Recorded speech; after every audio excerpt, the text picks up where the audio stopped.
En el día de hoy hablaremos de un caso que impactó a todo México. Mexicanas y mexicanos se unieron para apoyar a este caso. Un caso que, a pesar de que se cerró, sigue abierto en dudas por los mexicanos. El día de hoy les explicaremos la cronología de este caso. El día 22 de marzo del 2010, México se despierta con una noticia que paraliza a todo el país. Paulette Guevara Fara, una niña de solo 4 años con discapacidad motriz y también de lenguaje, ha desaparecido de su habitación en un exclusivo complejo de Huixquilucan, en el Estado de México. No hubo señales de violencia, ni testigos, ni ruidos.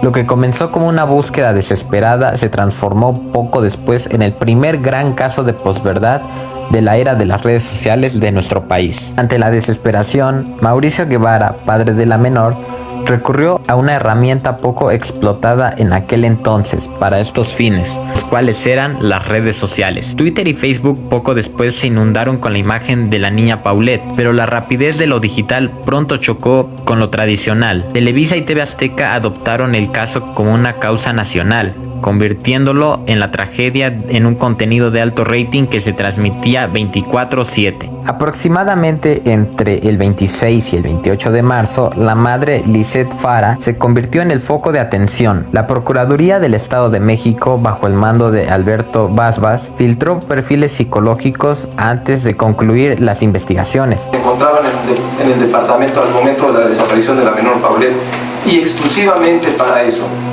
hemos decidido solicitar ante la autoridad judicial el arraigo de las siguientes personas: Mauricio Antonio Guevara Raja, que es el papá de Paulette; Lisette Fara, que es la mamá; Erika y Marta, ambas de apellidos Casimiro César.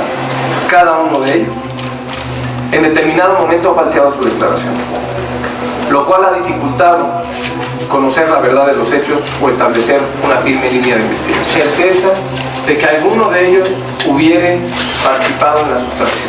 Es simplemente para revisar y resolver las inconsistencias en sus declaraciones, y derivado de la intensidad de la investigación, es una medida que en este momento es necesaria. La audiencia, alimentada por la saturación mediática, empezó a juzgar. Se decía que Lisette era fría o que su lenguaje corporal no era el de una madre en duelo.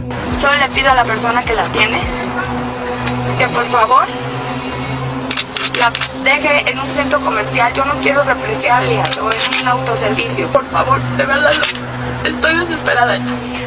Ya el culpable no me importa. Mi segunda teoría fue, pues se aventó a la alberca a quitar la lona, no había nada, barranca, pues, vamos a buscar videos, no hay nada.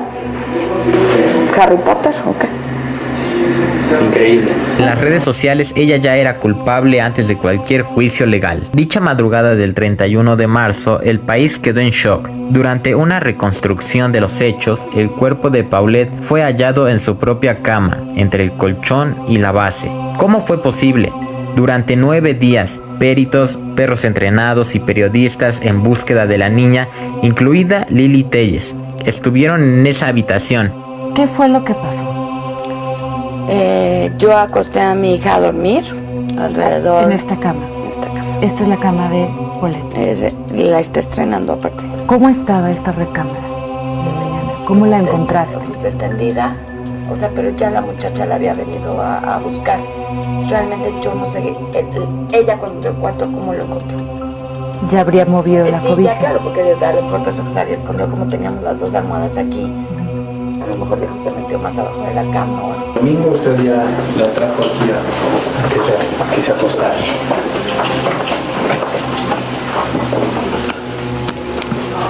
¿Pijama, verdad? No, esa es la pijama de mi gran. De su niña, ¿no? Ok. Ya ni quiero decir que tengo, entonces no veamos. Sí. Nadie vio nada. Nadie olió nada. La versión oficial: asfixia mecánica accidental. Aquí conceptos claves como por ejemplo la posverdad tuvo impacto en el caso. Por ejemplo, las emociones y creencias personales pues influyeron más que los hechos objetivos de la investigación. Obviamente la saturación mediática también tuvo su dicho impacto. El exceso de cobertura presionó a las autoridades a dar respuestas rápidas pero muy poco creíbles. Y sobre todo el costo político. La crisis de credibilidad forzó la renuncia del procurador Alberto Basbas en mayo del año del 2010. Dicho caso escaló hasta las esferas más altas, como por ejemplo, el gobernador en ese entonces de nuestro país, Enrique Peña Nieto, enfrenta una crisis de imagen que amenazaba su futuro político. Paulette, ese es, yo creo que el más sensible de los tres. Mira, Paulette, fue un tema lamentable porque una niña perdió la vida y fue una actuación de la Procuraduría que en su momento reconoció algunas fallas que tuvo, pero que en nada alteraron el resultado final, que era esclarecer qué había pasado en la muerte de Paulette. Yo estoy muy tranquilo porque creo que las actuaciones fueron apegadas, muy conforme, Carlos. La mayoría de la población y con quedó todo el sumamente desgaste inconforme que hubo del tema, Carlos. A ver, es que quizá nadie se la creyó. Carlos, quizá la salida más fácil hubiese sido crear un culpable, encontrar obligadamente un culpable, pero las muestras, la valoración de pruebas que se hizo, no solo por parte de la Procuraduría, el peritaje que la PGR también emitió y elementos que incluso el FBI nos aportó, nos llevaron a estas conclusiones.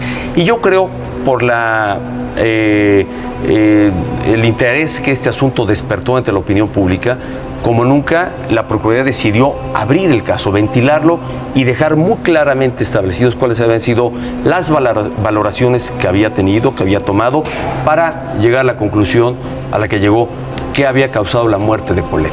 Lamentable, y es un hecho inédito por el interés que despertó entre la población, por las redes sociales, pero estoy tranquilo porque creo que la Procuraduría actuó reconociendo sus fallas que tuvo en la investigación, pero también que nada alterado en el resultado y que al final de cuentas ¿Se sostiene usted en la investigación? Me sostengo, a ver, estoy más que convencido, tuve los elementos a mi alcance y los conocí muy de cerca. La gente no quedó convencida.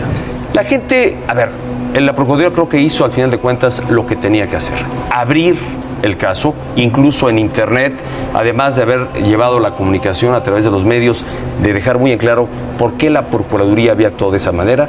También en el internet mostramos y tuvimos por mucho tiempo una página abierta donde dábamos respuesta a las distintas inquietudes, cuestionamientos que sobre el asunto se habían hecho y que prácticamente abrieron el expediente. La intervención del FBI y la eventual renuncia del Bas fueron movimientos para contener el daño. El caso Paulette se cerró como un accidente, pero en la memoria colectiva quedó grabado aquel entonces como el momento en el que el espectáculo mediático devoró a la justicia.